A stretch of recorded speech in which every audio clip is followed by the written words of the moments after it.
Sejarah Proklamasi Kemerdekaan Indonesia.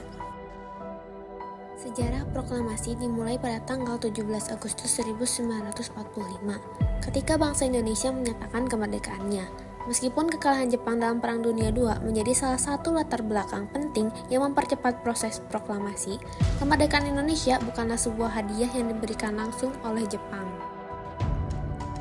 Pada tanggal 6 Agustus 1945, sebuah bom atom dijatuhkan di atas kota Hiroshima. 3 hari kemudian, pada tanggal 9 Agustus, bom atom kedua dijatuhkan di kota Nagasaki. Karena kejadian tersebut, Jepang dipaksa untuk menyerah kepada Amerika Serikat dan sekutunya. Momen ini dimanfaatkan oleh Indonesia untuk memproklamasikan kemerdekaannya. Rangkaian peristiwa proklamasi. Pertemuan dengan Marsekal Terauchi. Pada tanggal 10 Agustus 1945, Soekarno, Hatta, dan Najiman diterbangkan ke Dalat, Vietnam untuk bertemu dengan Marsekal Terauchi. Mereka diberitahu bahwa pasukan Jepang berada di ambang kekalahan dan akan memberikan kemerdekaan kepada Indonesia. Pada tanggal 12 Agustus 1945, Marsekal Terauchi mengumumkan kepada Soekarno, Hatta, dan Najiman bahwa pemerintah Jepang akan segera memberikan kemerdekaan kepada Indonesia. Desakan dan peristiwa Rengas Dengklok. 2 hari setelah pertemuan di Dalat, Sultan Syahrir mendesak Soekarno untuk segera memproklamasikan kemerdekaan. Namun, Soekarno belum yakin bahwa Jepang telah menyerah. Akhirnya, pada tanggal 14 Agustus 1945, Jepang menyerah kepada sekutu. Pada tanggal 16 Agustus 1945, peristiwa Rengas Dengklok terjadi. Para pemuda pejuang termasuk Cahaya Saleh, Sodan Cusinggi, dan lainnya membawa Soekarno, Fatmawati, dan Guntur ke Rengas Dengklok.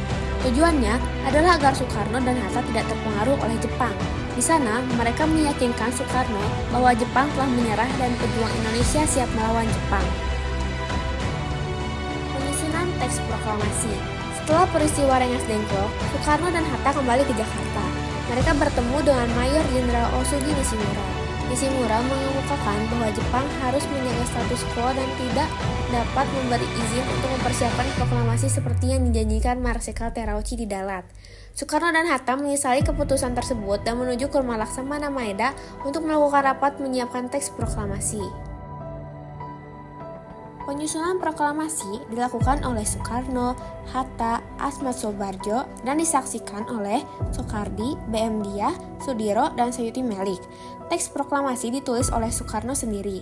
Setelah selesai disepakati, Sayuti Melik menyalin dan mengetik teks menggunakan mesin tik milik Mayor Dr. Hermanto Kusumobroto.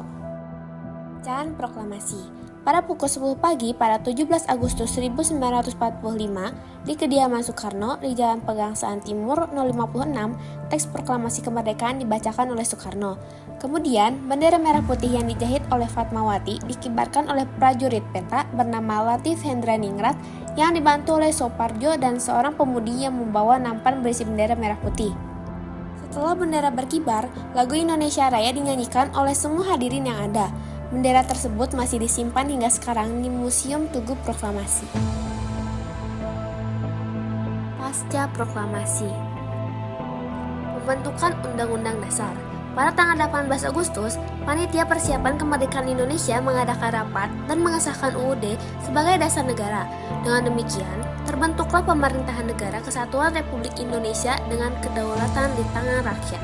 Pemilihan Presiden dan Wakil Presiden. Setelah usulan dari Muhammad Hatta dan persetujuan dari PPKI, Soekarno terpilih sebagai Presiden dan Hatta terpilih menjadi Wakil Presiden Indonesia. Proklamasi Kemerdekaan Indonesia pada tanggal 17 Agustus 1945 menjadi peristiwa bersejarah dalam perjalanan bangsa Indonesia menuju kemerdekaan. Proklamasi kemerdekaan merupakan momen penting yang harus dihargai dan dikenang oleh setiap generasi sebagai simbol perjuangan dan semangat kebangsaan.